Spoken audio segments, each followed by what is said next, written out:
Your friend is involved in a healthy, happy marriage, but tells you that occasionally he looks at other women and sometimes even dreams about other women. He asks your opinion on the subject. What is your opinion on this subject? First you, then Mark Allison. Sure. First, I don't think his dreams matter at all. I don't know that you can actually be held responsible for the things that you dream, or we'd all be in good trouble. Thank God. We're gonna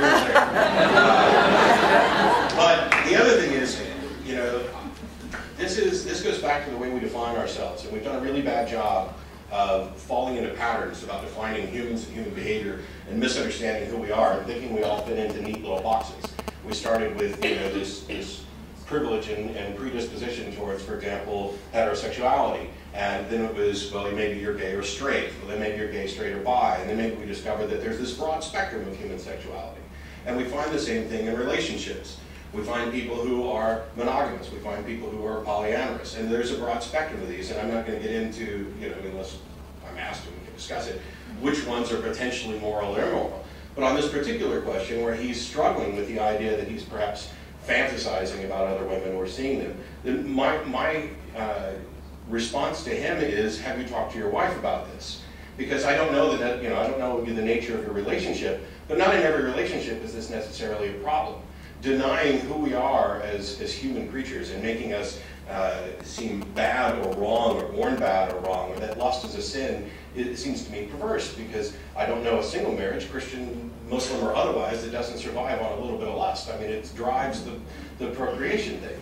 And so, while I don't think it's necessarily healthy if you're in a monogamous relationship to spend your time overly engaged in fantasies about other people, it's not always completely unhealthy. And the best thing that he can do is talk to his wife, because open and honest communication is what builds an actual relationship. Keeping things secret is what destroys them.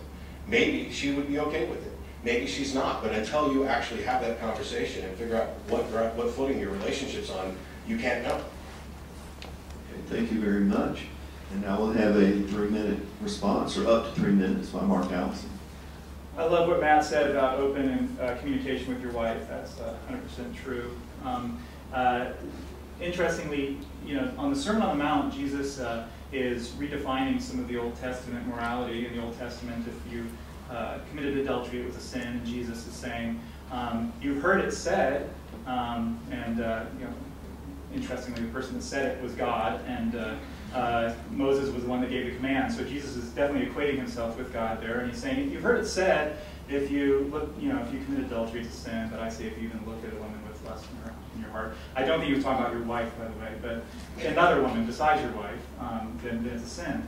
I think, you know, one of the main differences between a materialist and a Christian theist is that we believe that we are more than just a body, just a physical being. You're actually, and it's not even a body with a soul. You're actually a soul that has a body. And so there are a lot of ramifications when you're, you know, that are involved when you're doing something like lust. You're not just affecting your physical body. You're affecting yourself. You're the real, true being that you are. And what, you know, it damages our spirit to do something like that. And what damages our spirit damages our relationships, especially with our wives and with God. I've got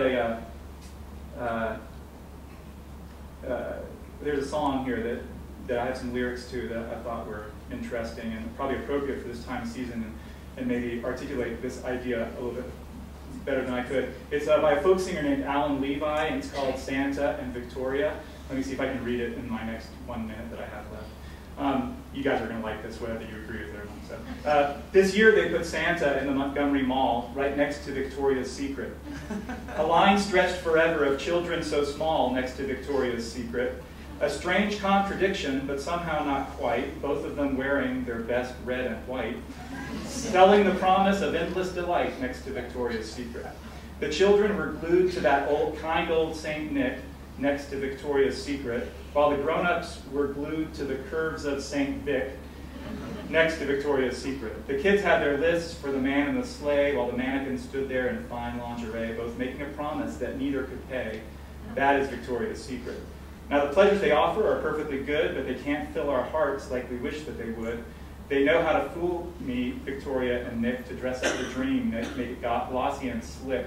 And I'm all too eager to fall for the trick next to Victoria's Secret. So there's from the Christian perspective, all the sex and all the money and all the stuff in the world can't fill the empty void that's in our hearts that only God can fill.